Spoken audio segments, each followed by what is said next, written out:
It's intended that this will be video and audio recorded. I guess some of the video isn't working yet, but they're working on it to get it going. We have budget discussions, and we'll start that very shortly. I have a couple of items that I want to clarify, and one is that some of the Bernardston town officials seem to think that the Northfield Finance Committee initiated the discussion about either co-locating or merging the two fire departments, Northfield and Bernardston. And the Finance Committee has not, it did not originate this. This is a you call it public safety complex or emergency services facility, whatever. And we have Bernie here as our representative on that committee. And he spoke at the four-town meeting about what they're looking into as different possibilities. And apparently that got translated into saying that Northfield Finance Committee is initiating this. No, we don't do such a thing. That's not what we've done. So I want to clarify that.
I noticed that tree department expenses stayed the same.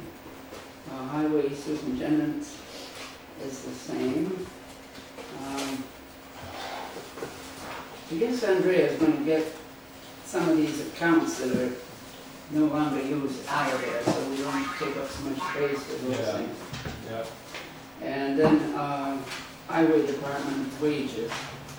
And that's another one that I want to comment on. And that is that word has come to me that the Finance Committee was responsible for one of the foremen being put back to a laborer, truck driver laborer. Finance Committee had nothing to do with that. We have, your wages have not been reduced. There was less spent the year before by about 8,000 or so. But we didn't have anything to do with reducing it. You had two foremen at one time. Correct. And then one of them has been changed. Correct. But not through anything the Finance Committee. No.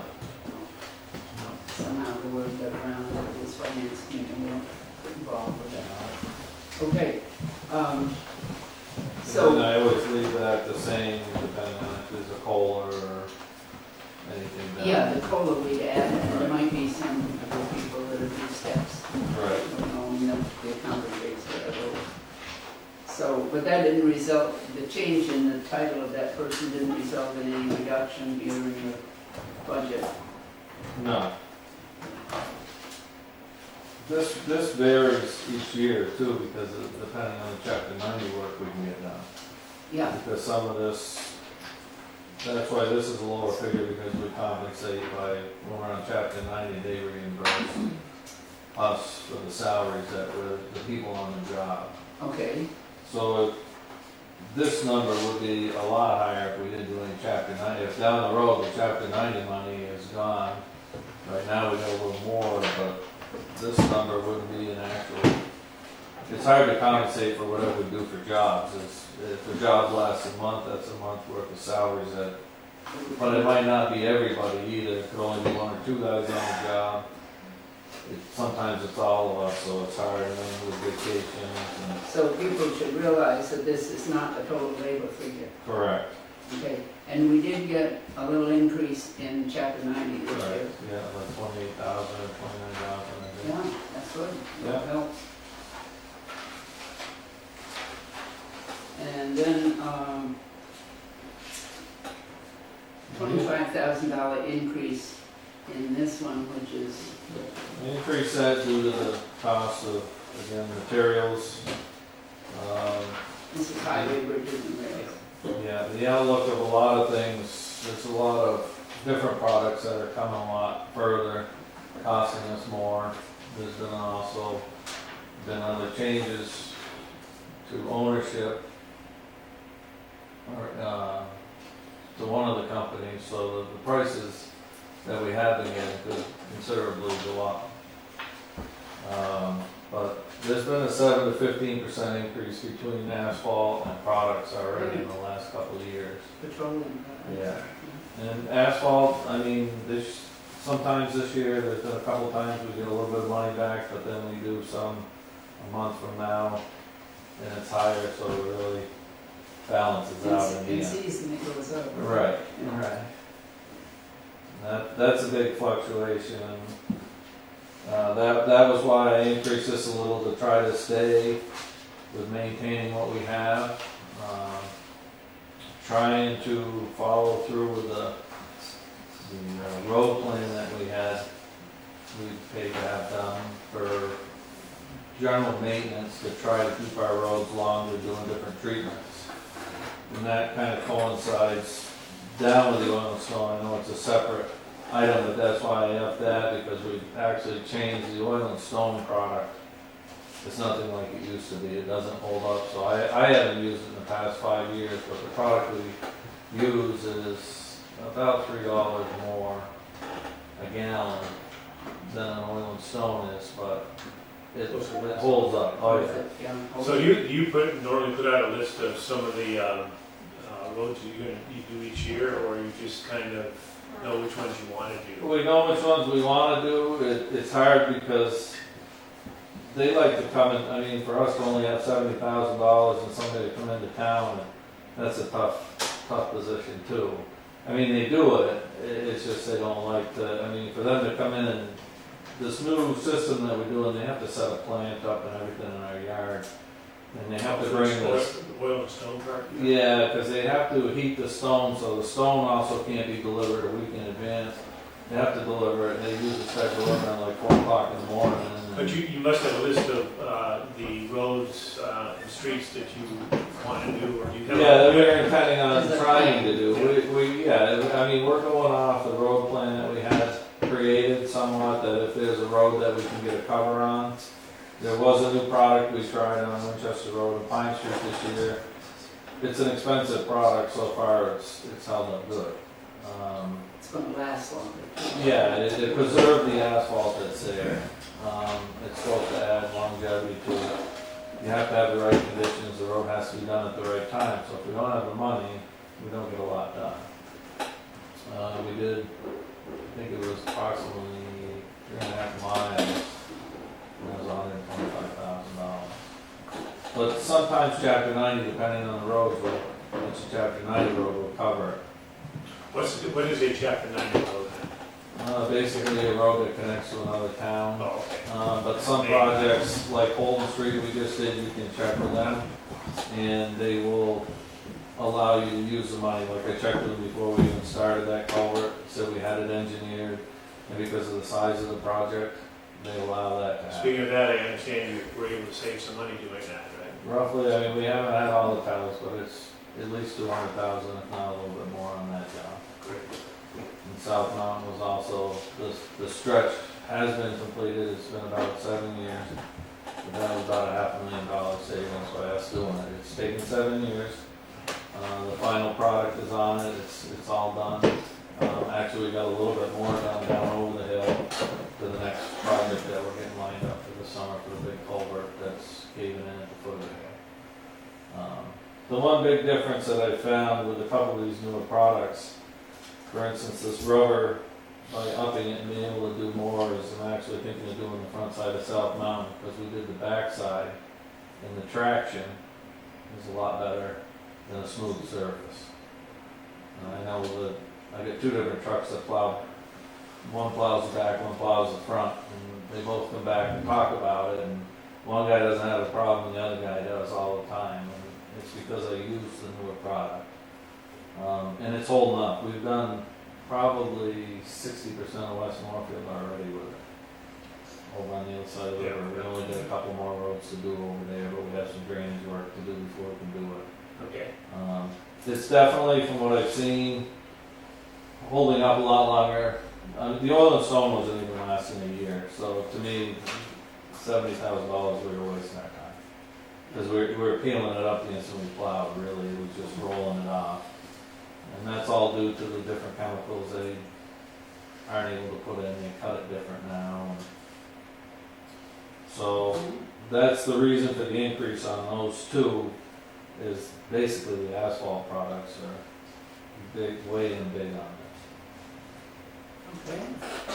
Some of these others that are carry over because they're not a budget item as such, but they're such that you could carry them over, so. Yeah, we've carried like the sidewalks, the repairs of bridges. Yeah, okay. And actually the sidewalk one, we used some of this, we're gonna end up using some of this, we didn't get to pave in the sidewalk on Holton Street. This year, that's gonna come out of this. That's in the account for quite a while with Yeah. some money. I've been here since I've been here. Okay, Snow removal, no like change that. in snow removal. One thing is you went down a diesel, a diesel vehicle or less diesel being used. What's that? From last year, we were $25,000 for removal of diesel, now you're $13,000. Yeah, we kind of go back and forth because we used a little more in the sand and the salt to break the accounts up a little bit better. Breaking it down. I'm not saying, I mean, we've used quite a bit already this year.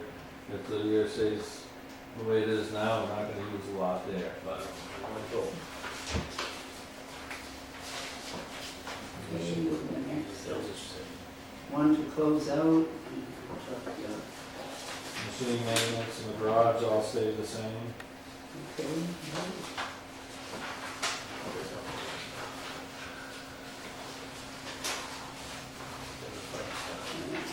Down to the cemetery thing, yeah, okay. That was on a contract for 3 years. Is it snow that has it? Snows have it, I think they have it for one more year, one more. This for the summer, so it was July. Speaking of which, I have a sign for you. I know, we're getting Yeah, on. we get to do that in the spring. Yeah. Okay. So under the contract that we have with them, I don't need to up that at all because it's covered Yeah. under what we have. Okay, same Yeah. price for the. Well, it's going up, I want to say. But it was in the contract plan. Yeah, they did the 3 years out, they did a small increase each year, I want to say it was 1,500 each year. Okay. But it's still below what I have allocated for the cemeteries. Okay. I see that basically, you have a map for the cemeteries, or you're trying to do something with that? We're in the process, they have one cemetery, West Northfield, I think it's just about completed, digitalizing it. You have no funding in that, do you get funding to We do were using some, a little bit here or there, it was a lot better price than the first quotes that I had. So we had enough to cover in my, extras.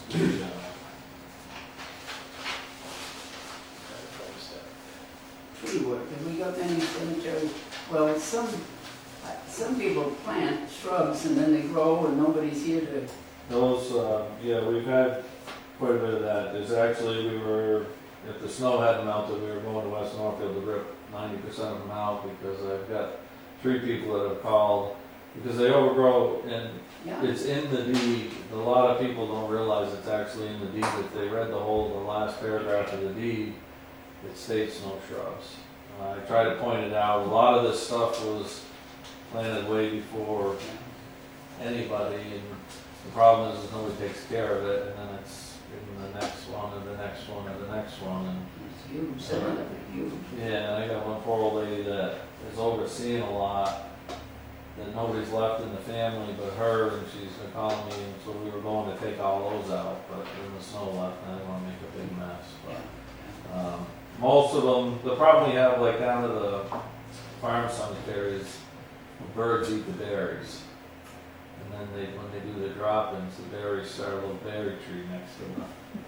So if we don't keep on those, then they grow, but if I see somebody planting a shrub, I do call them back and Yeah, tell them they have to remove it. I don't know whether they think instead of flowers, they can do that and not have to take care of it or whatever, but that's good, I'm glad you're looking at it. Yeah, we have to, I mean, because there was quite a few shrubs going in for a while, and they didn't realize at the bottom line of the deed. That's why we've been looking at making, like Keene has a little booklet that explains the rules, so it's not actually part of the deed and changing our deed paperwork, because if you were to look at it, you'd think you're just buying that plot. Yeah. And so they don't read all the rules that are in that. To me, is what I see a lot happening with, because somebody said, well, you didn't tell us that. I told you, but it's also at the bottom. So if we made this little book and handed it out every time we sold a lot, that basically just lists out the rules separately so they could flip through that. Good idea. I think some people that have had lots for a long time are in for a surprise maybe too, because some of the lots are not big enough now. Right. The older ones, the older lots. Right, and that's where we've had some trouble this summer in Center Cemetery. This past year was I think we buried 5 down there. 4 of them were ashes, but we had a full burial that we had to try to find a place to put in way on the back side where all the old graves are. And when you probe, you really can't find anything because some of it was wood years ago. Oh, yeah, and So deteriorates. it's very tough to. But now with the bulk required and so forth, it takes more. And that's what actually happened in Pentecost. The first upper section was all laid out in 8-foot lots. So people were buying the 8-foot lots and putting a headstone on that. Well, that headstone comes in roughly 18 inches. Yeah. Well, now you have to kind of undermine people's headstones to get the vaults in because everything is so close. So unfortunately, down in the middle, we laid it all out different in the last half of the middle section. And we lost, I think it was 3 or 4 feet to have to change everything. I hadn't thought about that, the stone's done. Right, and that's going to be the next thing. It'll probably be next year. I was actually talking about Herman and was hoping to have an answer. Because we only own from the top of that cemetery, we own the whole field, but it's almost time to make another section. Yeah. And now that they took down the Girl Scout house, I was kind of hoping that upper section, Yeah. it gets pretty damp as you go down that field. As you go down, yeah. And there is drainage that drains out there that runs right through the middle of that cemetery.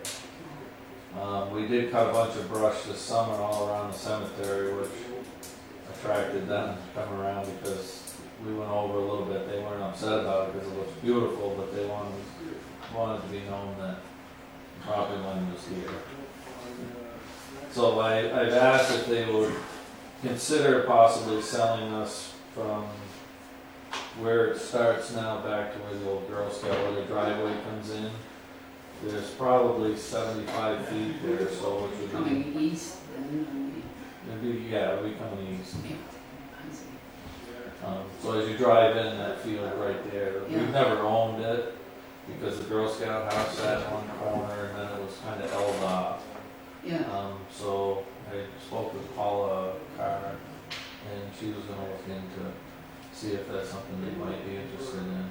mhm, Before I started another section, the rest of it is sectioned off, it's just it has to be developed. We have to put a road in and everything down around there at some point.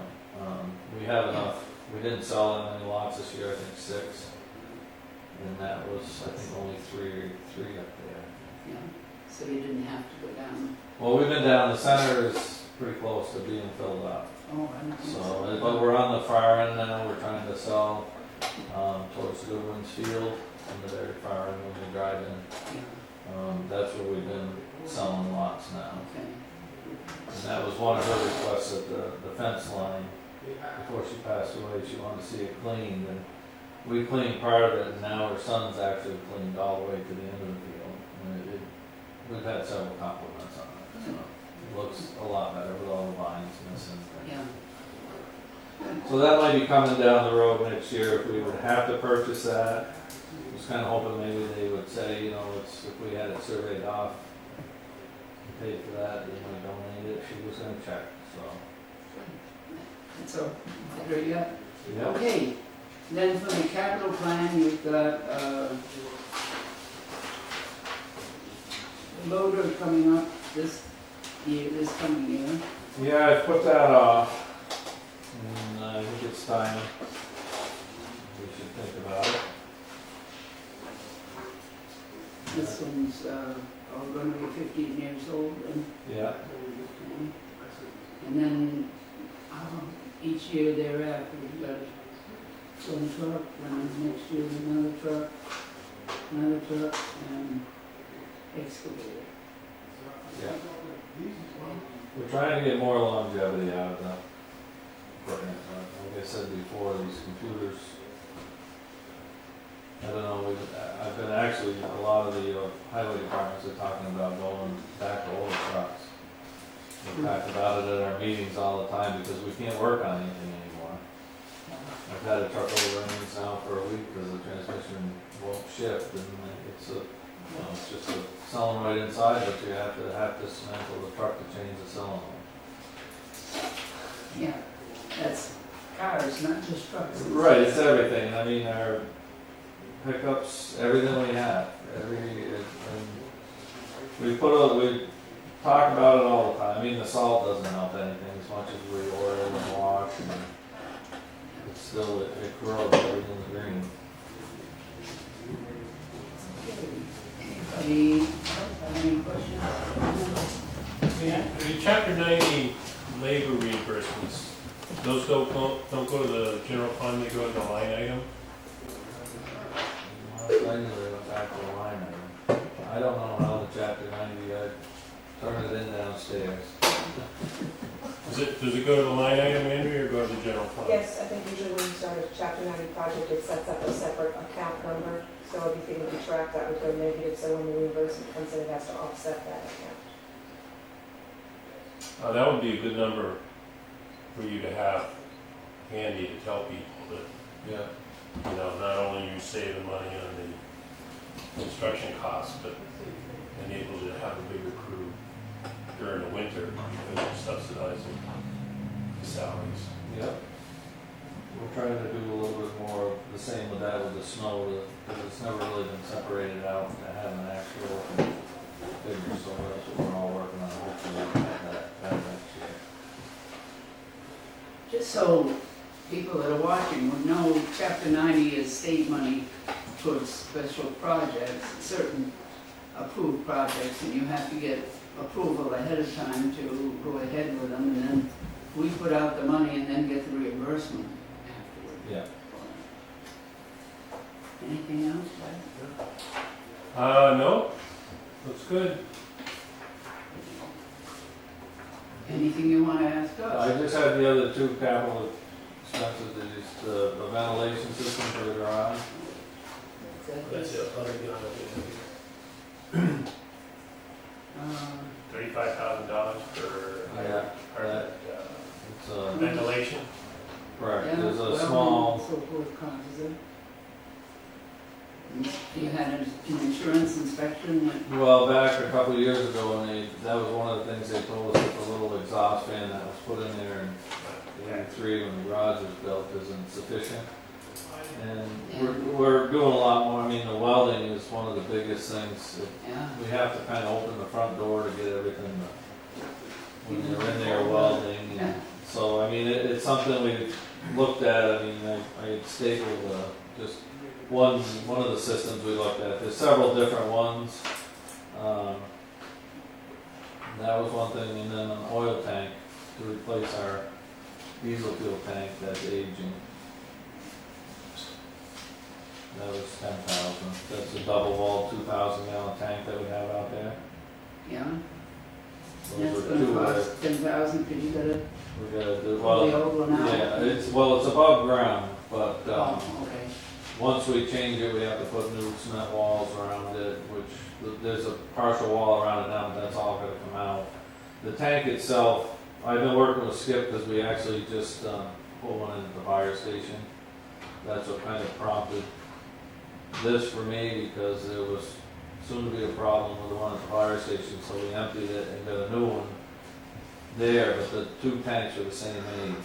Oh, okay. So this kind of prompted it. It's a double-walled tank, and if it leaks, it's supposed to stay within itself, which is what we found there. But it still has to be replaced. There's no fixing it.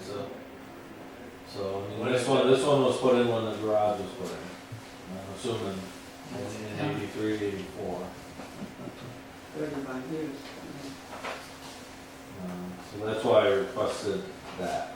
So both of these you need this year or as soon as possible. Yes. The tank would be priority Okay. over the vent. I mean, we use the vent system that's there. It's just, they inspect us every year and they come up with little things. And now, the one big thing that we have to follow under all the OSHA compliant rules too. We have been inspected over there. They found a few things with guards and stuff that we fixed. It doesn't mean the next time they come, they find something else. That was the other thing I just wanted to kind of bring your attention to, that probably next year, just so you're aware of it, Yeah, okay. we're probably going to be back to the wash bay. Yeah, okay, what do they say about that? They haven't said anything, but it's a matter of time. I know they've said it to other towns. No, what was it, Buckland that's building a garage? Yeah. And then some town I saw recently is putting in the wash. The good thing with our garage, it's already set up. It was set up back when it was built to add on to the end of it.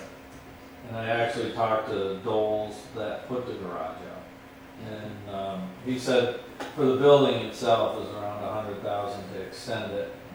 Then you have all the technical stuff. And the engineering firm that we're using for the town hall is coming up hopefully next week, weather permitting, to look at other jobs we have. And I'm gonna run that by him to get some estimates of what we can and can't do. Cole Rain just put one in and I went and looked at it, but that's nothing we need here. I mean, it's all but washes a truck for them.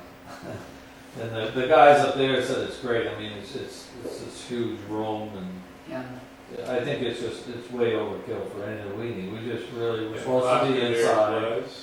Cost theirs. He was gonna give me the final cost, but theirs was, well, it's hard because he has to break it out because they had that whole renovation done, so it was all part of their renovation, but. If you have to renovate also, you have to put an addition on it, correct? Well, the addition would be about 100,000, but it's all depending on So you're the looking storage for tanks. So what you're doing is you're thinking this may come up in 2022, Yes, and you're looking at a truck for $350,000 too. possibly. Maybe swap one for another or something? I don't know, yeah. No, that's all. I'm getting stuff together, some estimates, so we have an idea. you found that the bigger trucks that you purchased in recent years compared to what I remember of the small ones. Yeah, No comparison, is it? no, It's worked out. it's excellent, to be honest with you. But that's what we're thinking, if we could actually salvage, that's the biggest problem that we're running into, is the components for these trucks are so much to replace them. That's where you get into the money. That's why I've been looking at possibly just buying a dump truck to haul fill and gravel, because you can buy one of those for about $125,000 compared to all the different snow plows and everything else. Yeah. And then trying to limp through what we have. I mean, what we have is not, we just put a new body on one 2 years ago, I think it was. But the other body's getting really tender now. We were just welding on it the other day to adjust the chain because underneath is rotten.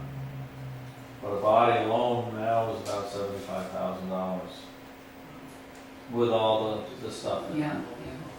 Yeah, There is a lot of different ways to go. The big thing for me that we found that's huge with, I mean, there's nobody else really there that was there when it took over, but I mean, it's in every town, is the sanding in front of the wheels.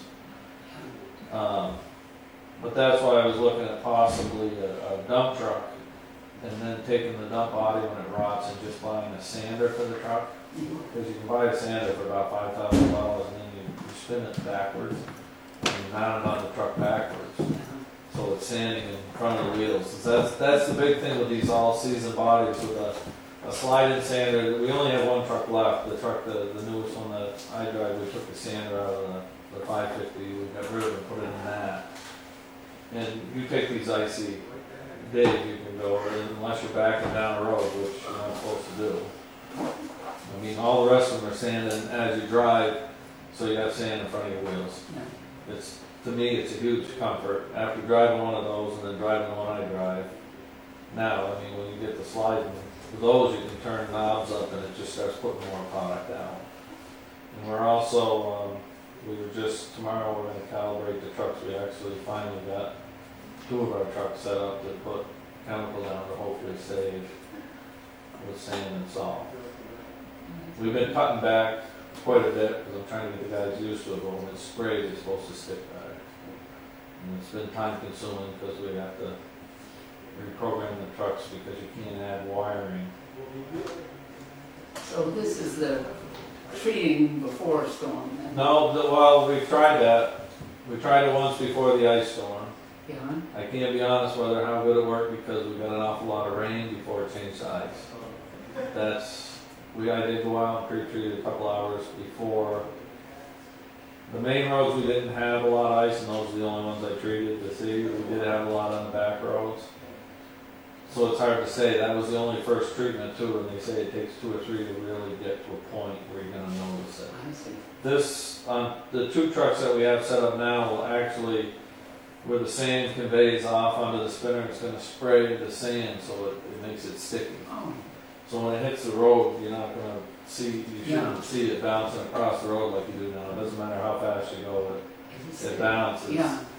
It's kind of like you can buy salt. It's the difference between, I think I'm paying $65 a ton for salt this year, but I can buy $80 a ton salt that's already pre-mixed with the stuff. So if we can spray it on our chains and get it calibrated correctly, we have a tank, and we can also use the same product for dust control in the summer, so it's a multi, which we've been spraying already. It's just a matter of, there's a lot of calibrating, there's a lot of changes, and it's hard for the guys, because like I've been an advocate that it's a $300,000 truck, I'd rather be upright. I mean, we get into a lot of hairy situations, and I tell them, I don't care how much product you put down or if the truck's still on the wheels.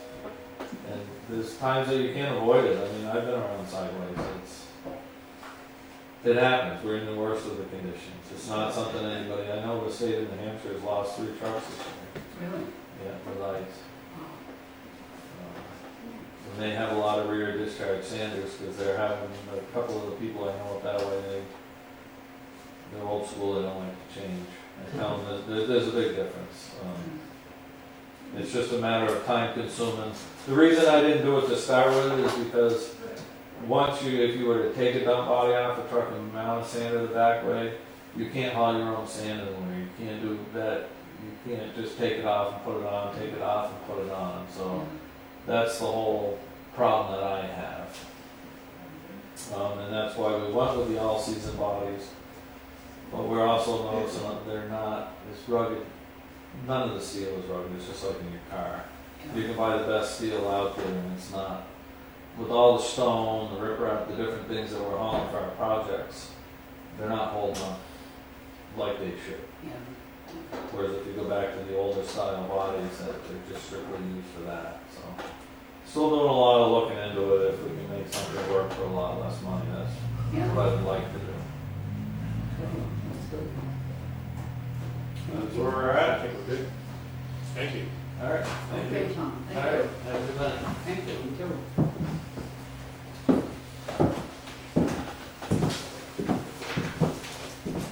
All right, next we're going to have the Council on Aging and the Senior Center.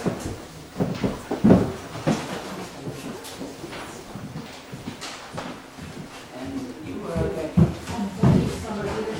Okay, and Homer Staples.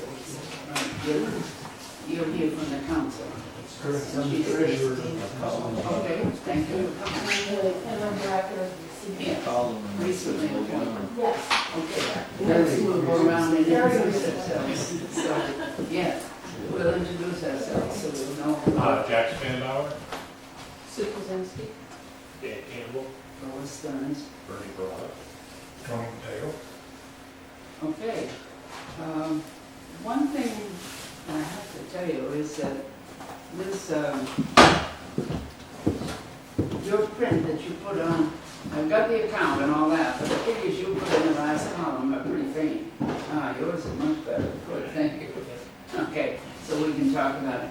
What we, as you could see from that, from talking with the highway superintendent, we're interested in any changes in the line items and any explanations that you could give us for that. So, and wages, it's all right to leave the way you are because the accountant will put in any cost. If we do have a COLA, cost of living increase, the accountant puts that in. And if you're new, so there won't be a step increase yet.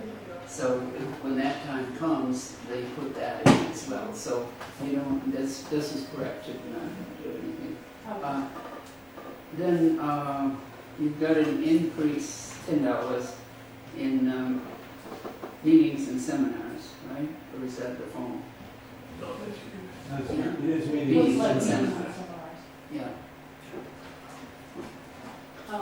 We have a note here, and these are not my figures, these are from the previous administration.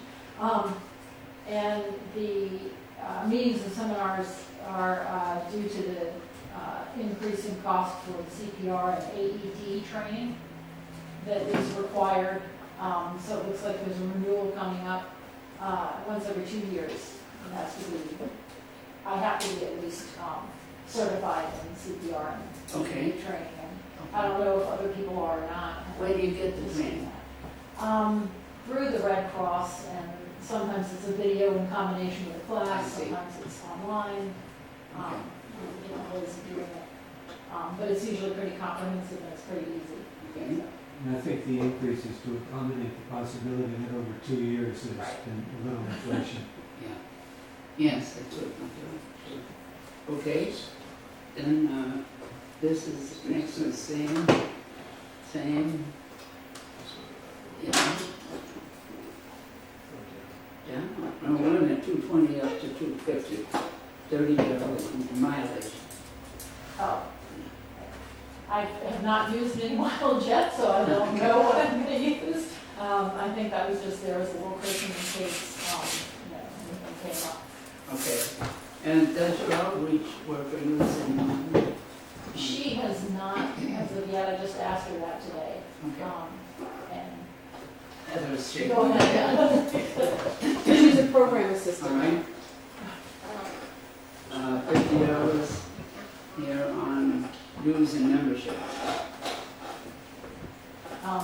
$50 increase. Again, I think that's again due to the possibility of an increase for the dues for the COA, the statewide membership in our council. Okay. And I'm not sure we were in the, is this not federal, is it? No, it's This- Franklin County. Oh, okay. Okay. I don't know what those actual numbers. I know it should be on your written out license, the explanations. Okay.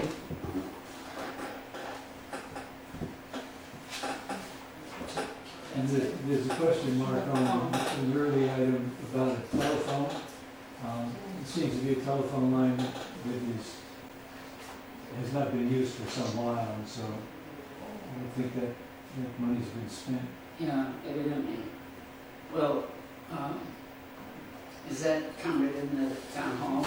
That's a different phone number down there than the town hall, isn't it? No, two different things. Andrea and I had talked about it, and there is one bill that's paid for the town hall. The senior center phone is actually owned by LifePath, so we have nothing to do with that. Okay. Okay. But I think many departments have a phone line item that you see small amounts in. I think although the general phone bill is paid, I think she still parcels out long distance via department. So if there was an amount of long distance calls or such, those I think still get actually sent to each department. I think that's the origin, or at least the understanding why they're keeping the phone line in many of these. Okay, how's it going so far? Well, it's been really busy, which is good. Yeah, And I've been learning about the different programs that happen and, participating in as much as I can. And I'll have my first council on aging meeting on Friday, so we'll, okay.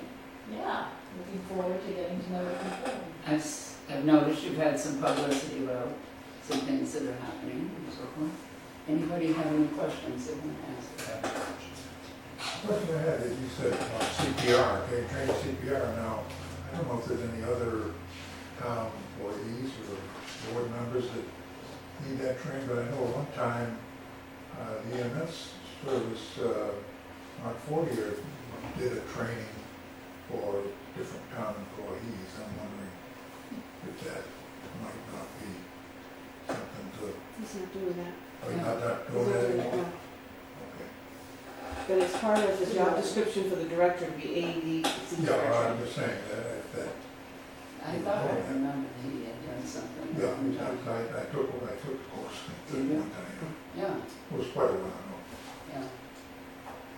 I don't know, depends on his time of it.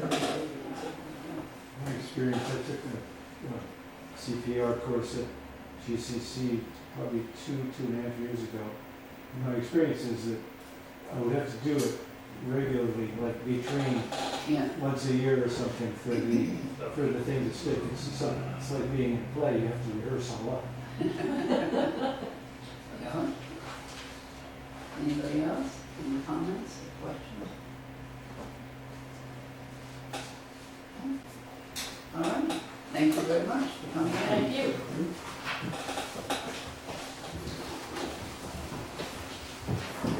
Planning board?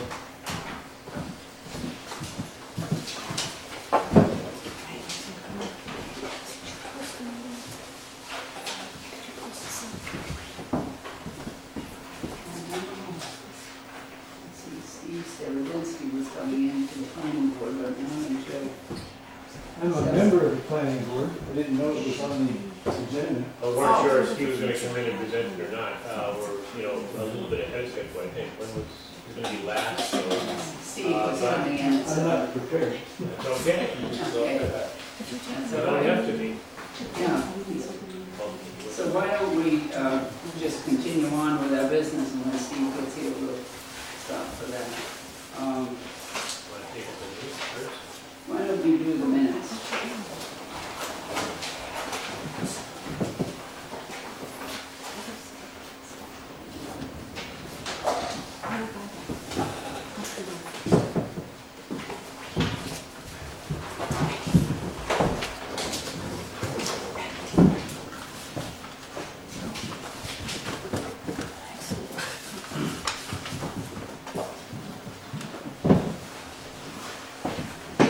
Dan Campbell make the motion, to accept the minutes as written. I second, Bernie Carter, second that motion. Any discussion? All in favor? Jack Campbell abstains. I wasn't there. All right, all right.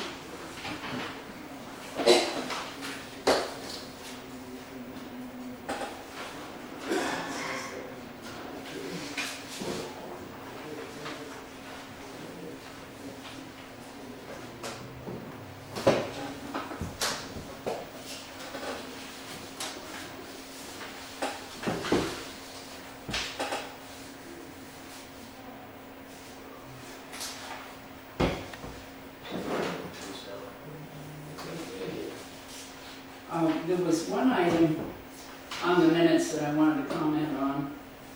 We had left it that we wondered what the recommended amount was for our reserve fund. And back in my notes, I found that it's 0.5%, 1/2 of 1% of the total budget. And our total budget is about 9 million, so 45,000 would be the amount, and that's about what we've got. So that's our guide on that when we get to it. We didn't do our complete budget because of that the other day. Okay, the rest of it was Andrea, I think, on that. Let's see what we have for communications.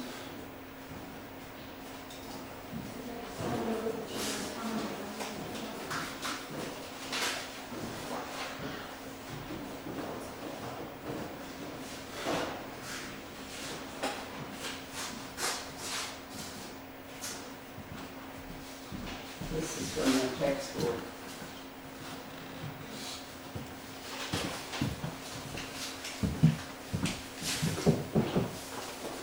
Yeah, okay, the usual email is that the superintendent and the business manager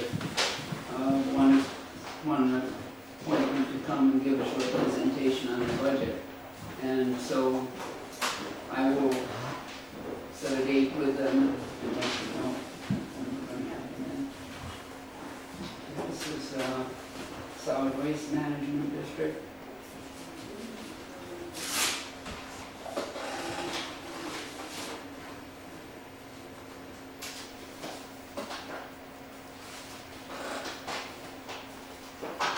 And it's budget, proposed budget, so I looked that over and get it out to you. And what we have tonight, and I don't know which ones we have and don't have. This one is the solid waste district one. I'll see what you get. Nobody has that yet, I think. Can you just put that? I think they have a copy. We got it tonight as well. Yes, got it I tonight. make copies of them for everyone. Yeah. Okay. Dan's, I think everybody got Dan's. Okay. Town clerk one. Solid waste district one.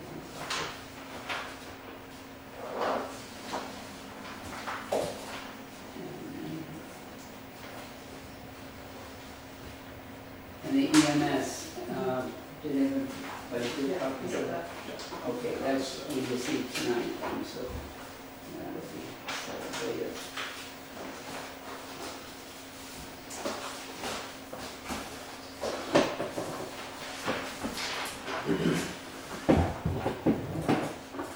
Let's start with the meetings attended representing the finance committee. Tony was the CPA committee then. No, we're not. Discuss any projects that You've got a deadline for getting the requests in. tomorrow is the deadline. Okay, all right, so then Maybe a you week will from talk about. And There's, I have attended no meetings, and so far, no future meetings are scheduled. I think Andrea's working on getting a meeting scheduled under other public safety complex committee. If we can just get some numbers for the Senate board, so that could be discussed at that meeting. I went to the Pioneer Budget Subcommittee meeting. They're meeting weekly now on Wednesdays. And one thing I asked about was whether they're doing any planning for OPEB like we have to in towns. We're trying to set aside some money, and the answer was, because the finance officer is by remote, I think maybe she's in Florida, you know, she had reason it would be too much on the towns and so forth, and I suggested they might want to contact the towns and see what their preference is, whether we'd like to spread it out a little bit and start paying on it, just like we're putting money in the OPEB account now. And then Andrea showed me a copy of the audit of Pioneer that mentions that it's something to be considered. So their budget, well, they had different elementary schools talked about last time, but they're still talking about an increase. So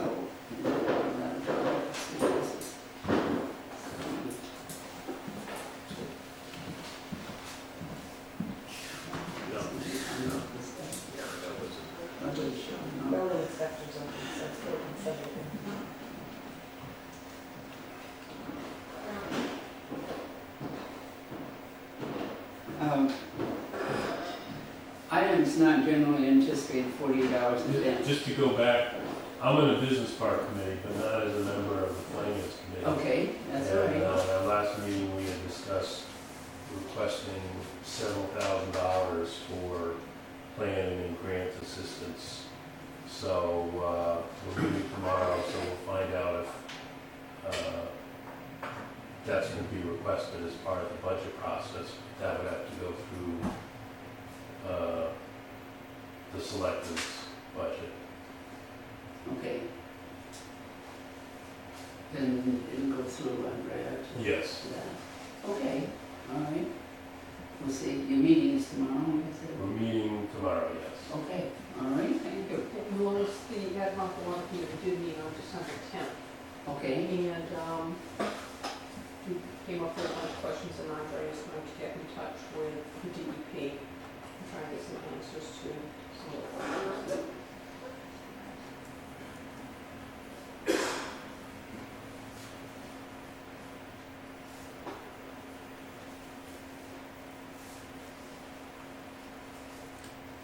is, Adam Golden here? Yes. Okay, is there something going on with,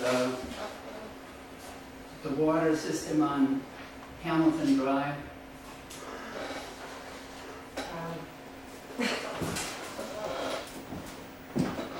The water main on Hamilton Drive has come to the attention of the Board of Health, I guess, because apparently the residents received a letter some months back saying that the water district would not be repairing the main should it break, because the water district does not own the main that runs down Hamilton Drive. And they supplied some information, including some minutes, when the person who laid out that road, which I guess was a Hamilton Krieger, Hamilton laid out Creek, that yeah. subdivision. He Tommy's grandfather. by he the way. agreed in the minutes that to hook to the main of the water district at the end of Hamilton Drive, but that he would lay out that water pipe. And I'm not sure what the arrangement was, but they recommended that he put in all the homeowners' deeds that they had to jointly maintain that water main. We have pulled some deeds. We don't see that other than a right to hook to the water main that's running in Hamilton Drive. So, we've been doing a little bit of research on what we can on the town's side. I'm not sure, I've even spoken to the town attorney briefly on this. It is unclear who owns that water main that runs from the top of Hamilton Drive to service the residents on Hamilton Drive. I know the Board of Health is very concerned that someone step up, should there be, there's no indication that there's any problem with the main. It's just a sort of. Oh, it hasn't, okay, there isn't repair needed right No, now. no. This This is is just a concern Okay, of potential, I guess. because of the notice that they wouldn't be repairing. And I guess that was discovered because a utility that was in the road, Eversource, was being punctured the main once or twice, and they had to do the repairs because they obviously had done the damage. But somehow that was set the water company on a search, and they looked at it and discovered that it wasn't their property, so to speak. Now, the town accepted the road at some point, and there's a couple of different things. It was laid out, and there's a vote of acceptance. It looks like sometime in the actually in the 70s, that they actually accepted the road as a town road. However, there's no indication in the vote, which is unusual, because usually in the subdivision, when a person builds the road and the sewer and the water and all those things, a town then votes to accept the road and all the underground utilities.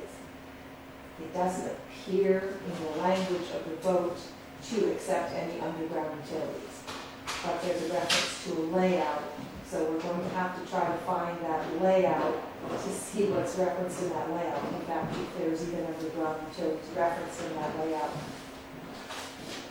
could that mean they unintentionally or intentionally accepted that water main? We don't know the answer to that yet. At this point in time, the Board of Health was interested in saying, well, maybe the town could, agree with each one of the residents to fix the water main if they agreed to pay jointly to, the problem is, there's not necessarily an indication that the homeowners actually own that water main. Yeah, So there's sort of a question of ownership. So I don't even know how much the homeowners know about this. We've just started looking into it because of the Board of Health's concerns. So one of the things that can be discussed with the water committee, and our water committee, would be a recommendation on how to handle that main, should they come up with a recommendation to the board on how to handle the company. And there's options there. That could be that, the owners make a pitch to the company that they turn, to take it by themselves. If it becomes a water district, the district could take it by the domain. I mean, there's options there depending on what the recommendations are with the water company's property. And the domain would probably be the cleanest at this point because a district or a town or a public entity like that can actually take something by its domain and then it clears the title. And it will at that point. But at this point in time, it's unclear who owns it. that's probably way before your time, Jack.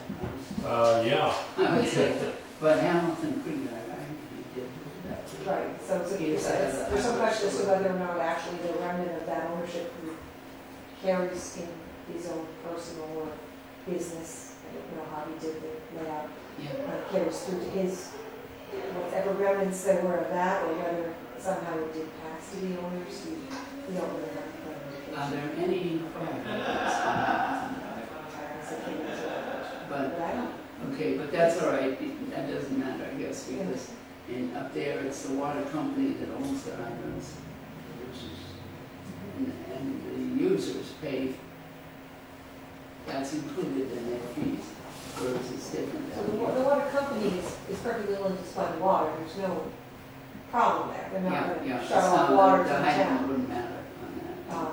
So there's no threat that people are gonna lose their water, that's not the issue, there's just a sort of Yeah, loose end that we're trying to help with, or the town can help with immediately, but we're trying to help at least clear up the confusion. okay. I have just a quick question, it's my lack of familiarity, how many homeowners are on Hamilton Drive that will be affected by this? I didn't bring my file, but I'm gonna say, is it around 10 homes up there? That sounds about right, I would say. I just want to know. Yeah, roughly. Probably about 10 residents, Yeah. for each one, I'm not sure, but in that ballpark. Including the fire chief. Yeah, he does actually know about that. Okay, Steve is here, would you mind You speaking know, now? that's fine. Thank you. I have a present for you when you're done. Okay, Thanks, Steve. good evening. Do you know everybody here is online? Yes. Okay. Steve has taken on chairman of the planning board, and so this is his first time before us, so what we do is, he asked ahead of time, a while back, when we scheduled this, what we'd be looking for, and I told him, we'd be looking for explanations of any increases, so that's what he's here to tell us about. And one thing is that she's coming back at home, because you've got down here for wages, part-time, and that would be for your secretarial help, I believe. That's what I understand. Up until a month ago, I didn't realize the planning board even had a budget. Okay? So it's been a learning curve for me. Sure.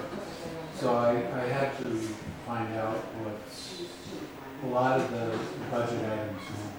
And the wages are for the clerk. Okay, now, I hope Andrea comes back here, because she has, they've gone ahead and Andrea, will be talking about wages, he's put in wages for the clerical. Yes, and we're gonna take them out. That's what I understand.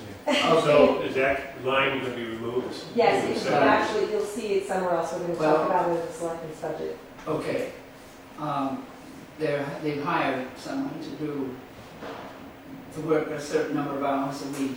Right. And part of it will be, the functions will be planning board, clerical for meetings, taking meeting minutes, Great. and, what is it, conservation Conservation commission. Commission, at this time, and I don't know that you guys have gotten the information, which is a separate thing.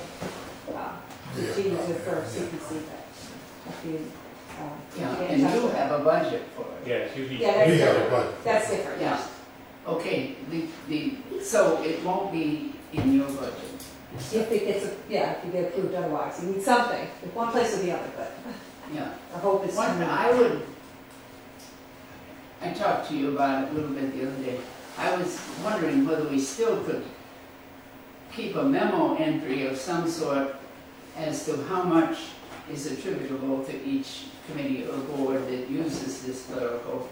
And I know that you're gonna have some general duties for the person.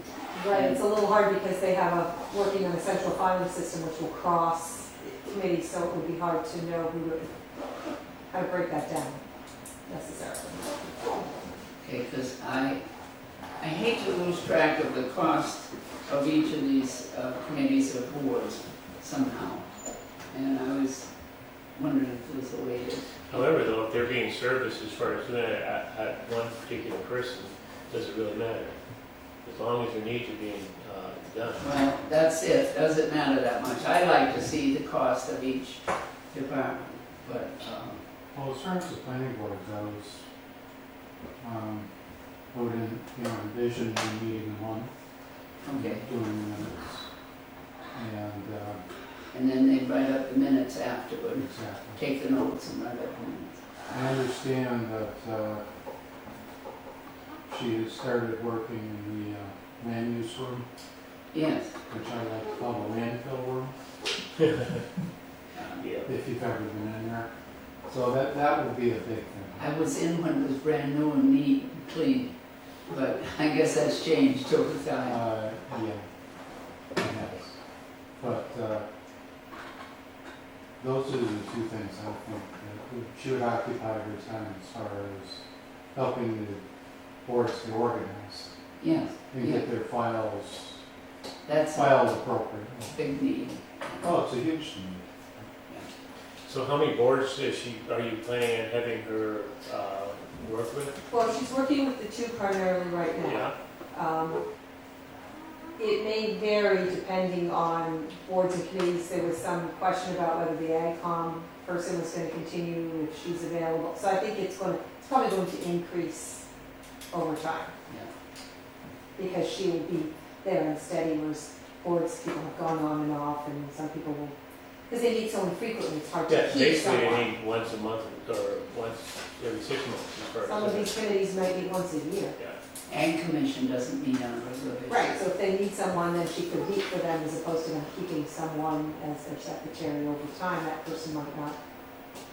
Sure. Well, Yeah. if we run into the situation again where we have open public hearings, it's really vital to have Oh, absolutely. accurate notes. Yes. Legal requirements. Yeah, we're finding that. Okay, then you've got increase of $50 on meetings and seminars. I'm trying to encourage all the board members to seek out educational opportunities because 3 of us are relatively brand new. So, Does the COG have any training that you could go? yes, they do, and I've attended one this past November. So the committee members seem to be open to it, and it's been a learning experience for me personally because we kind of got things changed at a difficult time. So the more education we get, the better we can do our job. So the role of the planning board has increased. They're basically taking a lot of the load away from the zoning board so that they're going to be more in demand sometimes in the zoning board. So that basically puts a lot more burden on the planning board, which is an elected group of people that are elected for 5 years, and they're a big commitment to the planning board. The other thing is, I was asking Steve, I see obviously there's no line item or monies for, obviously because your task is getting more difficult, more complicated for any legal expenses or attorneys, like I said, for any advice or that, is that provided by the town itself, by the council? Okay, so that doesn't show up as an expense, any expense on the Don't planning break board. that out separately. Okay. As I understand, the planning board purchasing services, if we need to hire a consultant for certain matters, Yeah, which we haven't had to do so far. okay. Then there's a $50 increase in office supplies, up from 200 to 250.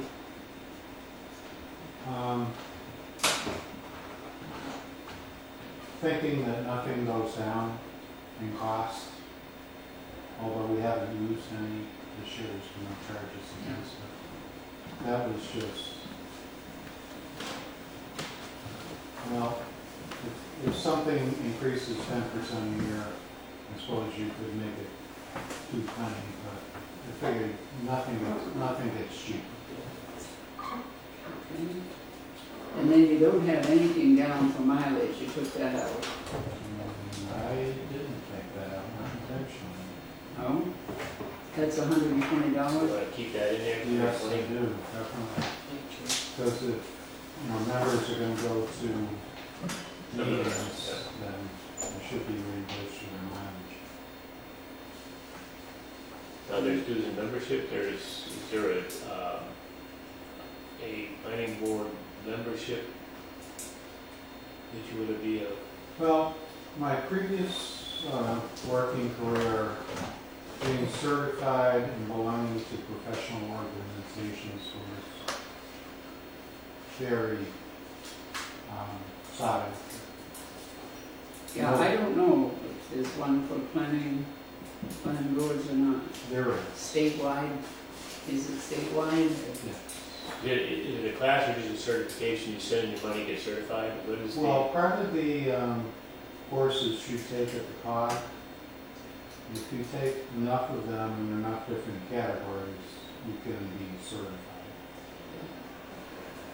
So is this for one or more or all the members, or, I put it in for all the members. okay?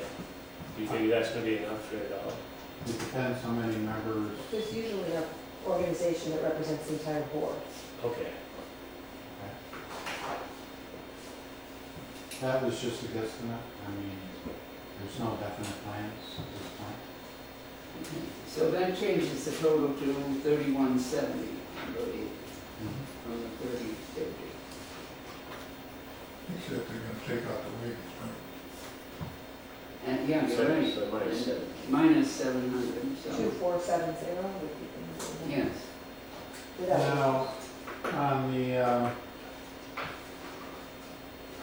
budget that I got, there was some extraneous stuff in here that to me no longer seems to apply. Well, that I think is gonna be taken care of when they get the new system in here, but it used to be that all the accounts stayed even after they were long gone, and like there were special articles or something voted for certain things. And I think Andrea's working on having this computer system that'll have those removed. So, right, I noticed you crossed Yeah, those out. the zoning bylaws were done a couple of years ago. Yeah. So that's gonna be either repurposed or, through town meeting, it's gonna have to be, something's gonna have to be done with that. It can be closed out. Closed out? Yeah, Closed out. they're closed out accounts. It's just clutter, it's one more It thing. is, that's all. All right, does anybody have any questions? Yeah, do you have any capital expenditures you're thinking of, any major purchases of equipment or anything that you might need? It all depends on what happens in the land use room as far as reorganizing.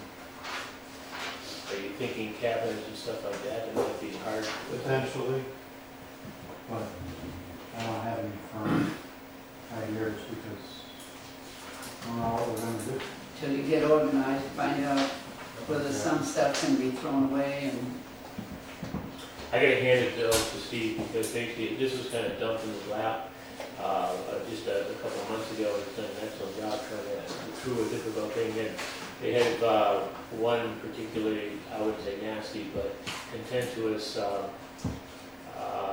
event happening, so it's not rectified as of yet. So he kind of came in at the end or beginning or in the middle of that. So I know you're trying to do the best you possibly can, so I appreciate that. Thank you, appreciate it. there's retention schedules on a lot of municipal documents and so forth, and I suppose when you get those gone through, when you, the clerical work, that sort of thing, maybe clean out some file space to free it up, so it's good not to make.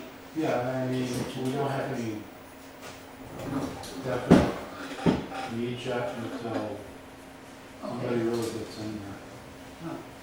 Okay, would you like to explain what we're trying to do with all those files, or do you want, I can do it, because, Well, she has started, and we've started with a file cabinet full of, currently it's Conservation Commission. Basically what you do is you empty the drawer and you start with an empty drawer. And we're starting a central file system, which has to do with map and lot. So she is sorting through each piece of paper in those drawers, one at a time, folder, file, folder by file folder. She's turning any minutes she finds over to Dan. He may or may not have them. Sometimes there's just extra copies of things in there that we've had different clerks just throw folders in there and we find out it's redundant. And so she's going through those files, and what she's creating is a map and lot system.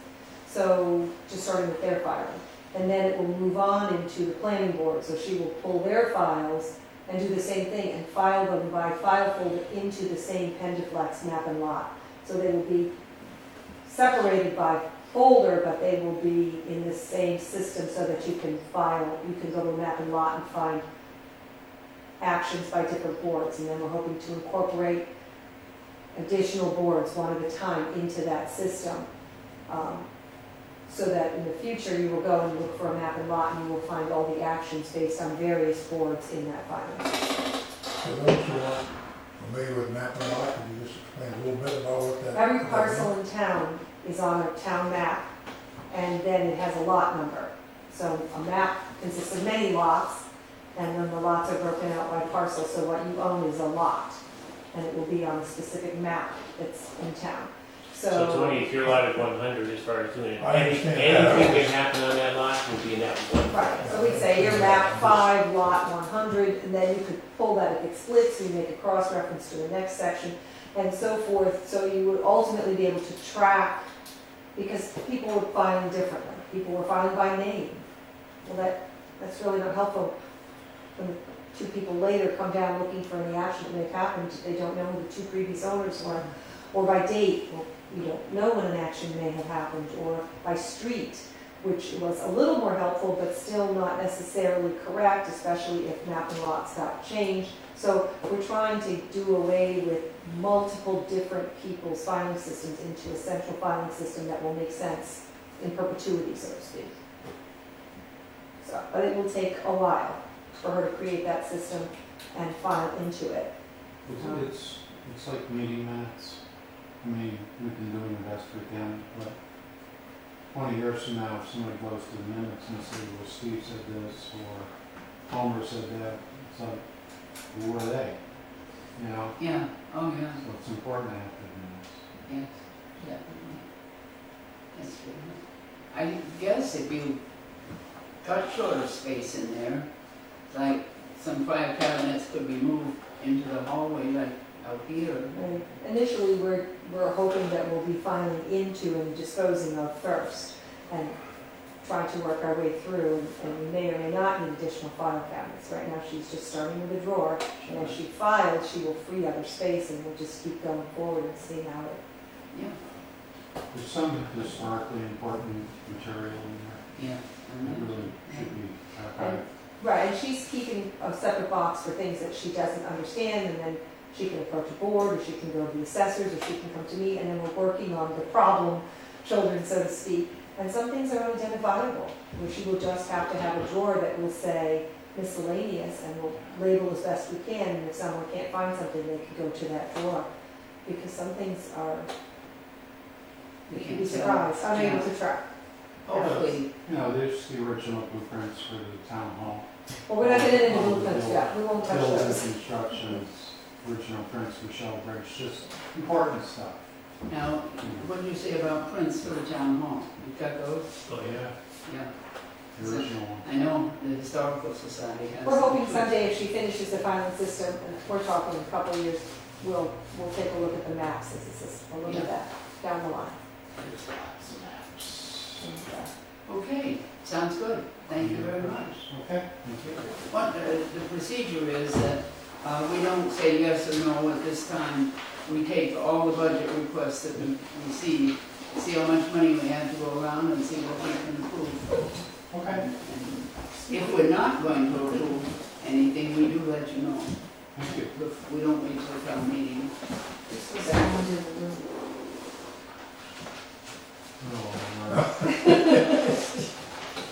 Well, it looks like someone did a good job, we thought you might like to look at it for reference. I'm sure it's mostly dated now. Need a bigger map set. But it was somebody's idea, and it's actually pretty nicely put together, so. Okay. But most of it is dated, it's not like. This century. Thank you again. That's heavy. That's my present. That's your present, Oh, sorry. thanks.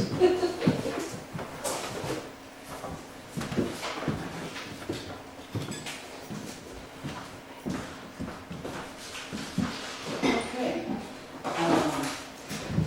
Just some of the things that you've given us update on, but I just wanted to see if there's anything further. On the audit, is there, there was some action items on the audit. Pass these around. This is the responses that so far, I think we're going to submit to our auditor based on, from the town hall staff and financial team, so you'll see their particular responses that we put together to most of the pieces that were. Okay. And you'll see the whole thing, then at the end, they have their comments, and then we have town response. Okay. Section, so. Give you a sense. All right, so we can read that over, that gives us good. Right, and you can take a look at how I'm responding to that. One of the things to note in there is that the select board did file for a new community compact, and their number one choice was town financial policies and procedures. We received a letter from the Lieutenant Governor's office, and that has been accepted as one of our 2 community compacts. So we're working out now how that's, whether they're going to just supply us with a consultant and tell us how much money to give. They're giving us a consultant, and we will get a consultant. Whereupon we will begin drafting town's policies and procedures, financial policies and procedures. That will involve the finance committee, just so you know. Whether you guys want to do a subcommittee for that, or you want to be a whole committee involved in that, because there will be probably initially, we'll probably be presented with kind of a concept draft idea, and then we will modify it and ask the accountant, ask the treasurer, ask the collector, ask the assessors, ask the finance committee to look at it and make sure that it then ultimately reflects Northfield's practices and policies and procedures. So there's some policies that you're going to have to make some decisions on because you don't have them in place now. So it will involve some work on the part of the finance committee once that gets started. And then when those get finished, when everybody's happy with them, the finance committee should then vote to accept them as will the select board. Okay. So that will be coming, and you'll see it in the comments that some of these things are on the agenda to take up in the policies and procedures meeting. All right.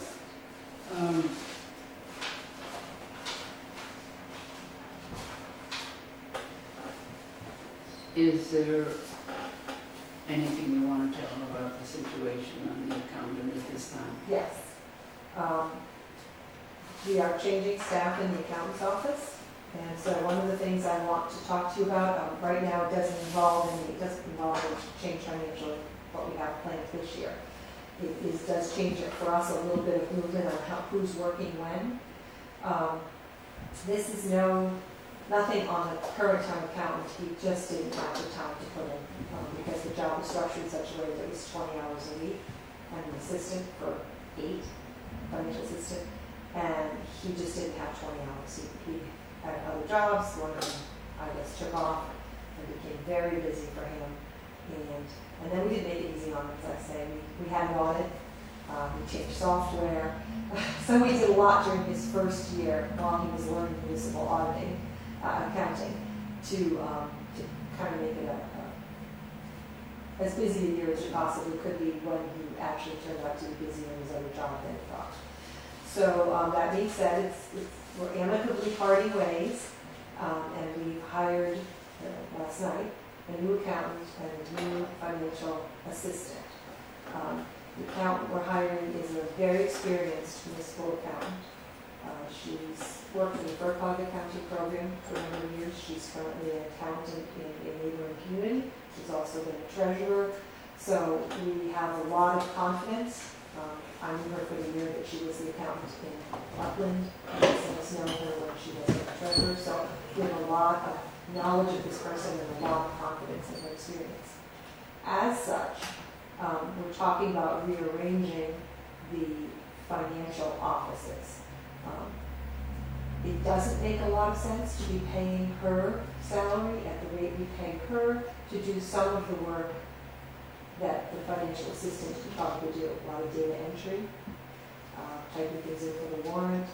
That's really not where you need the strength of your accountant. You need your accountant to be balancing with the treasurer every month, to be doing your end of the year, to be helping you set your tax rate, all those very, very important things that she has a lot of skill and expertise and will be bringing to the table. But what we'd like to do is we'd like to increase the financial assistant position. And in that particular position, in that particular position would undertake some of the more routine tasks that is done in the office. The person we hired for that position has just finished an accounting program at GCC, and I think is very eager to begin. We're going to start both of those people on Monday. We're working already on getting them trained on the radar system, which is the software we have. The accountant that we hired has worked with it somehow. The new person has not, so radar is going to come out and train them. So we're very optimistic that we're going to get more hours in. I have to commend our treasurer collector. She has picked up a tremendous workload in the last few months. I don't think people realize. But we were getting to, and just so you know, free cash is in. We're waiting for certification. There were some questions that's supposed to be resolved this week. But the budget itself, a lot of what is going on, just in terms of collecting the data, entering the data, that just hasn't been happening because we've been running on these other pieces. And focusing on the tasks, for example, setting the tax rate on time. Now trying to get the free cash certified, all those things that we absolutely positively need, where you can't go to town meeting. You have to establish your revenues, or you can't establish your budget. So that's what we're focusing on right now for the outgoing accountant. So the new staff coming in will begin to transition us. The other thing to remember is that we switched to radar. They couldn't switch us until about November, which means that that's why you see these budget sheets, because they were put out in the old BMSI. That's why they're still showing the old account numbers. However, so everything from July through October was still in the old accounting software, but we started doing warrants in November in the new accounting software. So they don't talk to each other yet. So now we're transitioning the data into the new accounting software, and that is going to be one of the first tasks that our new assistant will be working on. We've had a couple of months entry, but we need to get everything caught up so that we can transition to our new chart of accounts, our new account, our new pieces, and we haven't been able to print out a full budget report for people because some of it's in one accounting package, some of it's in another. So we're trying to get that resolved as quickly as possible so people can get an up-to-date budget report, which is also hard to do. The last one I think I had was end of October. Because that's when we switched. Yeah. I see. So the new accounting started in November, so the new accounting, if you printed it, the budget report would have 1 month in it. Yeah. It would give you a running total. So we're trying to get that resolved so that we can get that updated. So you can see there's a few pieces going on there. I've met with treasurer collector, new accountant we're looking to hire, the new financial assistant we're looking to hire, that we're hiring, to talk about a new setup, a new arrangement to try and make it more productive, make it more responsive. There's a lot of town departments that weren't able to really get in touch with the accountant a lot because he just was so busy that when he was here, it was very important that he was doing the tasks he was doing, he wasn't able to respond. That was very frustrating for the departments, and I understand that. So we feel that by switching this around, we have an assistant who'll be able to do the kind of research, like, was this bill paid? Why am I getting this? Can you call and see if this account is proper? That's something we don't need to give to our accountant. That's a very expensive office to be making phone calls to track down whether or not your account was credited. The assistant is a perfect place for those kinds of tasks. So the accountant is perfectly happy to cut back. She'd like to go down in hours, and the assistant is perfectly happy to take up those hours. And the two of them will be starting together next week, and then they will be working out their It schedule. sounds like a good switch over to that. When we first took on, which was calling the assistant, it was so that there would be a backup for the treasurer and backup for the accountant to carry on the payrolls when, if one of them or the other, because for years there was no backup if one was out or anything. But this sounds good. I like a good setup to add these two pieces. So, right, and I think that everybody's really happy and excited about this change. Yeah. So for next year, we starting July 1st, next fiscal year, I'd really like to propose that we kind of take a further step in that change, which means I would like to actually, I talked to our treasurer collector, we'd actually like to make our assistant the assistant collector and treasurer. We don't have one currently. We really should have a backup person that would allow her to be bonded so that she can technically collect payments, because right now, if your collector is gone, Leave it in the box outside. you don't have a bonded person who actually should be, I mean, Dan can accept them, but he can't process them, he can't batch them. So that's what we'd like to train for an assistant treasurer collector. She would become the assistant treasurer to do backup payroll, and she would become the assistant collector to help process collections. Mhm. July 1st.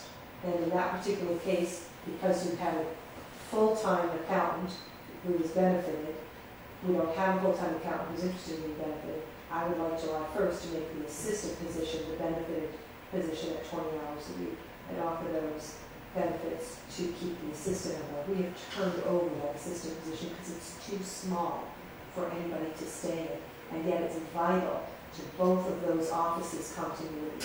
And we haven't had that continuity because that position has been 8 hours a week. And normally it's a secondary job, which means somebody's coming in a couple nights a week. It hasn't allowed us to really utilize it.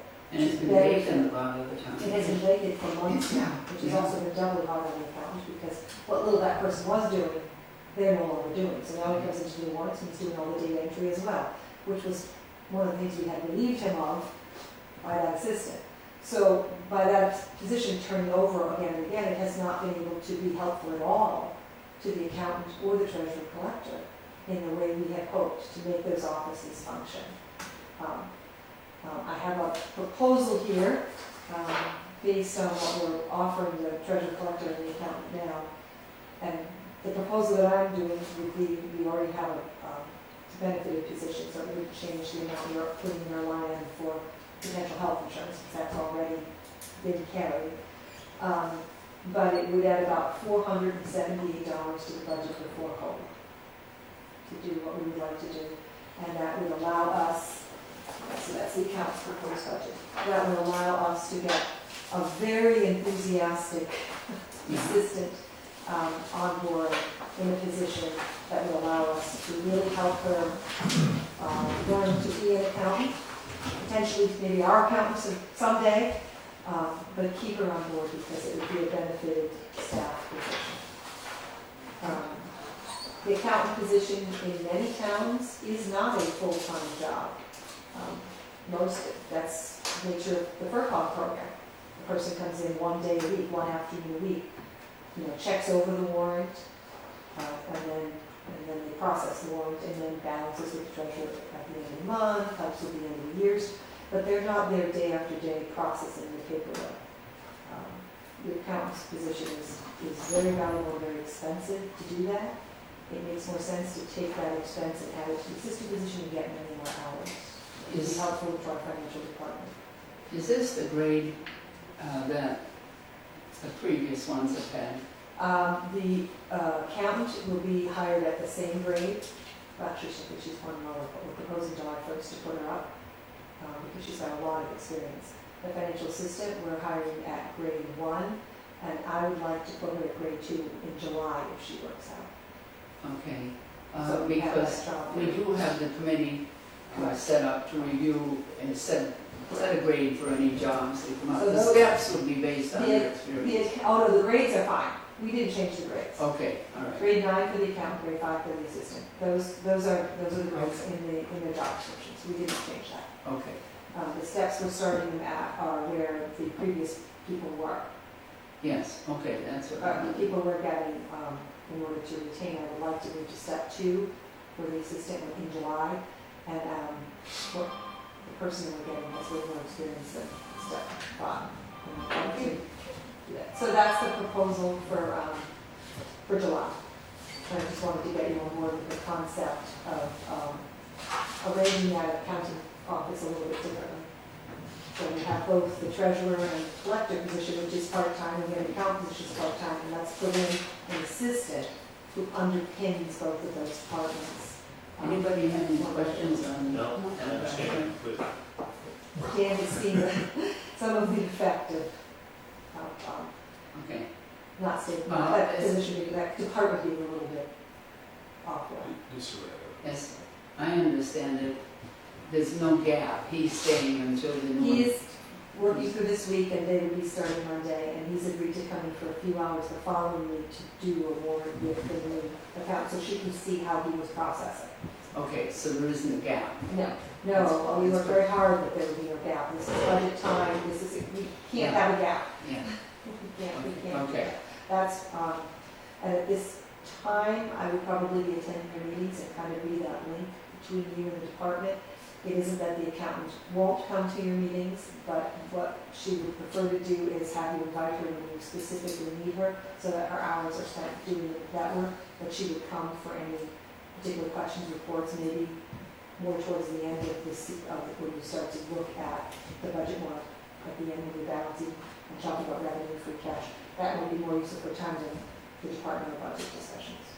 Andrea spoke to me about that last week, and I said, no, it'd be all right. There are times when we're putting the budget together or something like that, finding out what we've got for available funds and that sort of thing, that we would like her I would to. like her to spend her hours getting her feet wet and getting Yes. all of this straightened out so that we can get budget reports to you. And then towards the end, when you're looking more specifically at what's in one account, what revenues, how you fund them, it might be more useful to have the accountant in at that time.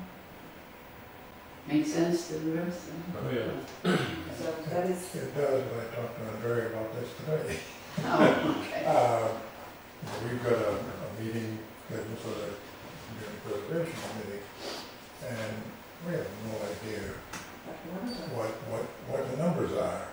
How much is there, how much we can spend on projects and all that kind of stuff, so, yeah, right, I would say we were not at crisis, but I'm not crisis, but we didn't want to let it go any further, because it's going to become very difficult, more difficult than it is. So we're hoping in the like next, to know, right, in the next few weeks to get everything, it's going to take a little bit of work, but we'll. Now, I understand there are also some prior year bills that are going to show That, up. we're still talking a special at some point before the annual, because yes, we do have some bills that are out there, and and you've also spent your reserve fund, so we need to get that replenished, on the boilers, or the boilers, which has been its own interesting right there. We put that on the next agenda for a boiler update. Yeah. So we do have to plan on a special. And free cash is in, DUR is now going through it, asking me questions, so I'm hoping, beyond hope that at some point in the very near future, we'll see a certification. And we do, Dan and I are going to work very hard to set up the first available special we can, because there are other departments too that are sitting there waiting for bills to get paid. And we cannot pay a prior year fiscal bill without town meeting. Okay.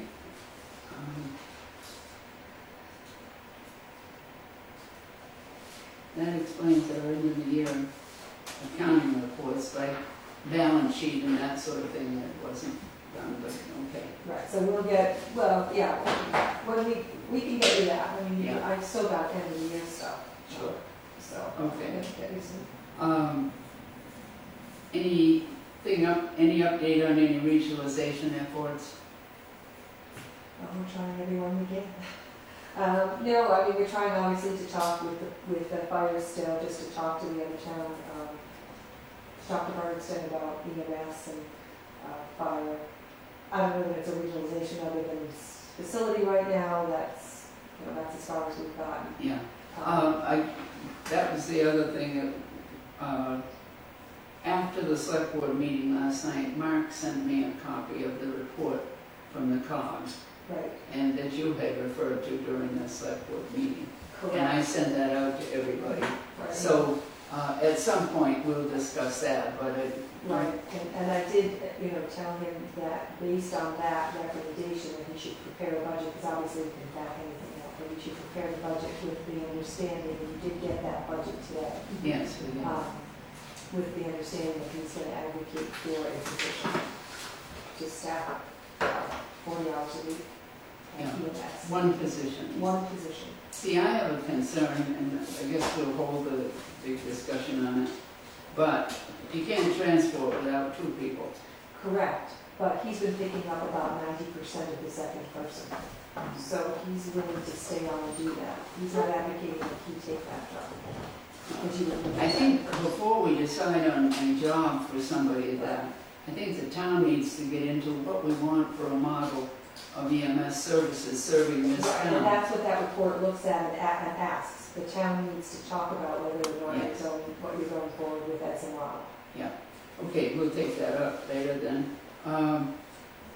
What's happening on the Shell Bridge project? The state never did come out and have an update, did they? Oh, no, they won't yet. They just sent the 25% design plans, which means they went to the state.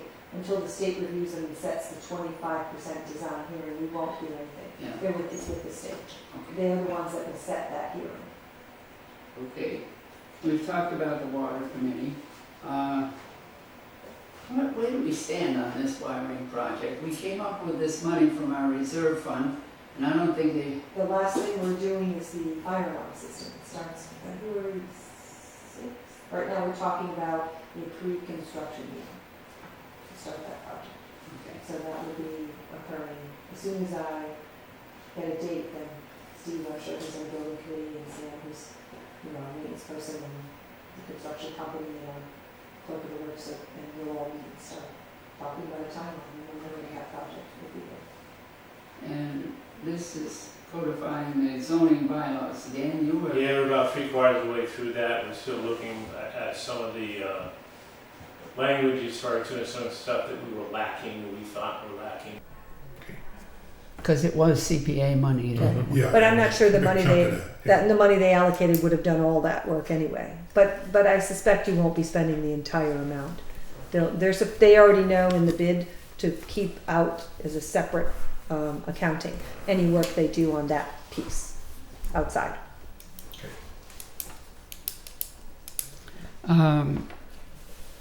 Kitchen, is that done? We're waiting for the door and Things like and that. a Well, the door is stainless there, he steel hasn't put it in, I table, don't think. and then as far like a as stainless that. steel table, something was Yes, coming in. yeah, they're about 90% done, Yeah, maybe. I'd say. a They're, little they're more. using it at the moment, so it's not interfering with the use of the Right. kitchen So anymore. bits and pieces, but yes, I would say that we're on the punch list. Okay. Technology. We're underway on that. We're waiting for our report, which should be coming, I'm expecting any day. We had our analysis done. We had our contractor in to give us the breakdown. I've met with them before the final report based on the information they found. And I'll probably be giving you an update on kind of our plan going forward once I have that report. Okay. But it's going to spend just about every dime of that to get us where we need to be, because as of today, we are all out of compliance. This was the last day for Windows 7, and our previous contractor didn't update anyone. So, but we're protected. We have a network, we have our server and all that. But we're going to be changing all that over. Okay. And the cloud service along with that. Yes, we've been held up a little because of what's going on with the accounting, but I have been in contact with them. We have talked to them about the onboarding process. Basically, we need to get switched to our new chart of accounts. So as soon as we get all that back data in, we get switched to our new chart of accounts, all that data can be uploaded to the contractor that we're doing for that, and we can get that process started. So our goal wasn't to do it much before January anyway, so we're a little behind, but we are still planning that.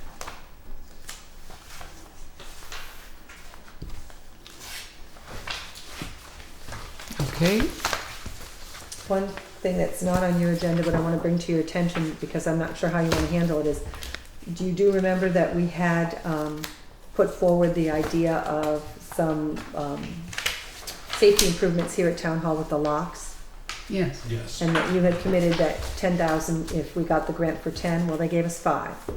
So we have to consider, and this would probably be time for the special for you to consider whether or not you want to up your support of that project to 15. And we have 5 in the grant to do that project.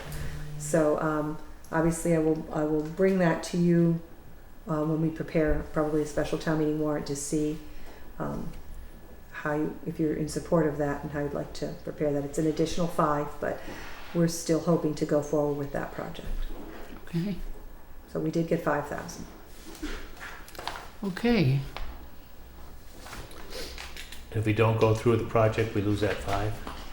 Correct. And the 5 is awarded for that project. And I do have to look, I have to look and see whether I covered, this brought to my attention, there's an annual cost, and I may have forgotten to include that, but I don't think it's very expensive, but I may have to include that in the selectmen's budget.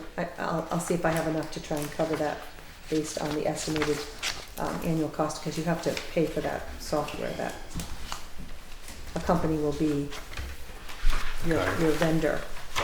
Annually, you'll have to pay an assessment. So. When I sent out the meeting schedule, Dan reminded me that March 3rd is primary day. Correct. So we won't meet that day. I think I sent something out to you telling you that. So I'd like to wrap up all our interviews by the end of February. When I scheduled the reps notice, scheduled 2 meetings, consecutive weeks, week off, and then 2 meetings again that way. So hopefully now can get through it. Next week we have Andrea's going to go through the we call it select board's budget, the accounts, administrative accounts and so forth, and the police budget. But she and I talked the other day about the budgets that were still needed, and she volunteered to get the whip out and go after some. I got you two. I got your Board of Health and the EMS budget. But I'm still working on collecting a few of the stragglers here. So yes, I will. You brought us the accountant one tonight. Well, part of it, we just had the salaries that we're talking about, but. It's the whole budget's on Whole there. budget. I didn't see any On that numbers sheet? on Yeah. it, though. I think so. I don't know, I didn't look at it. But I may not have. I filled didn't it see out. anything filled in other than. Yeah, otherwise I think it's pretty much standard. Okay, I haven't looked through it. I'd have to look. I didn't but see Ag Commission yet. I haven't seen them either. Okay. I will send out a reminder. Concom, I haven't seen that. No, No. I have not. Fire Oh. department, not seen that. No, and you talked about dog office, well, that's going in with regionalized now anyway. EMS we got tonight. Farms Library, That's actually on your library one. it is, and I don't have that. Oh, okay. I think she sent it to me. I'll forward it to you. Okay, I thought you already had it. I Just apologize. oh yeah, Minutia. okay. Okay, I will All send right. library budget. And we'll do our own next week as well. I'm working with the sewer department. The problem we have, of course, is that she is out on maternity leave. So she doesn't have to be at work, obviously. She said, is it possible for her to send in something that she could then review with you when she's back?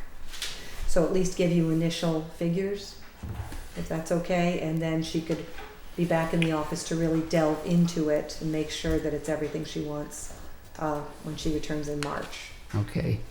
And of course, some of these are assessments, so we have to wait for COG. Yeah, we don't have it yet. They haven't done it yet.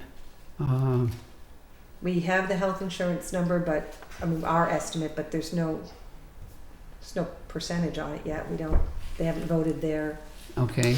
changes. Memorial Day, VFW usually handles the.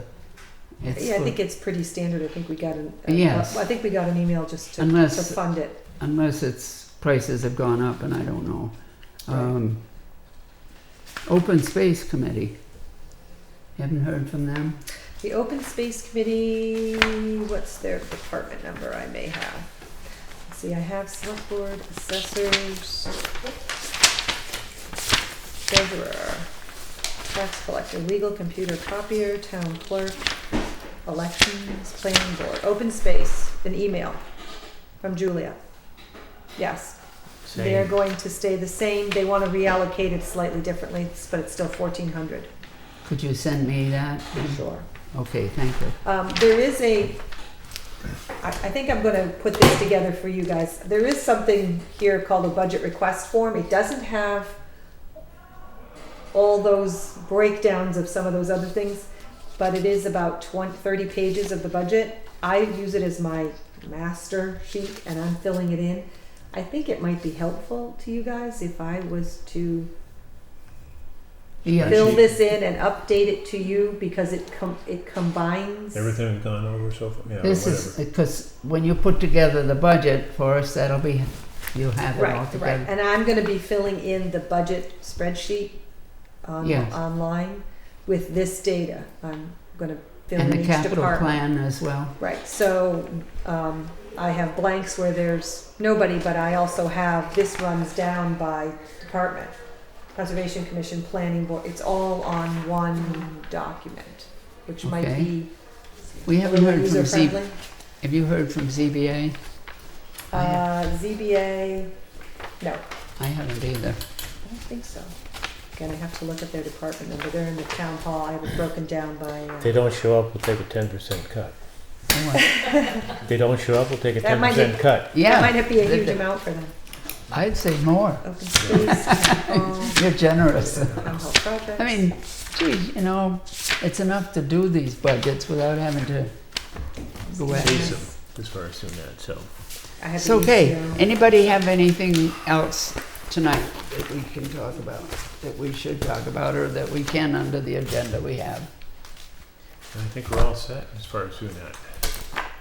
And any, I'll be working with this elementary school on that capital piece okay, as well, because you usually get capital requests from them for carpeting and projects. for the building. They're but- doing their electrical But first, project. aren't we looking at a cost for the boiler that the special town meeting gonna be working on? We will be looking to reimburse the finance committee for That's the one. money you've already put out, yes. But at this But- point in time, they're not putting in a new boiler. But I thought they had another repair, the asbestos. Right, That's coming up, right? $2,500. Oh, okay, So we're going to try to absorb that okay. into the request and not, we shouldn't need additional funding for that, Okay. yes. There was some question if that was gonna be very expensive, whether we were going to, it's an abatement. Mm-hmm. They found a small area Even though we bid the work to be repaired, they went in to repair it, they found a small area that they won't work without it being abated. But we weren't sure how much that was gonna cost, whether it was worth it in terms of replacing the boiler, but for that amount of money, it's definitely worth it for the number of years. But, so we okayed doing that under the funds we have to get the abatement done. That's supposed to happen actually, I think, this weekend. Good. Then the repair can happen. They've been operating on one boiler, which is fine, but a little heavy load on one boiler and also a little scary. So we're trying not to delay getting that second boiler work finished. So we're moving as quickly as we can.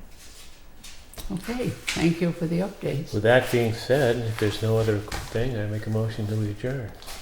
We're gonna meet next week, right? Motion is made by Dan Campbell and seconded by Bernie Parada to adjourn the meeting. Anybody object? Let's go.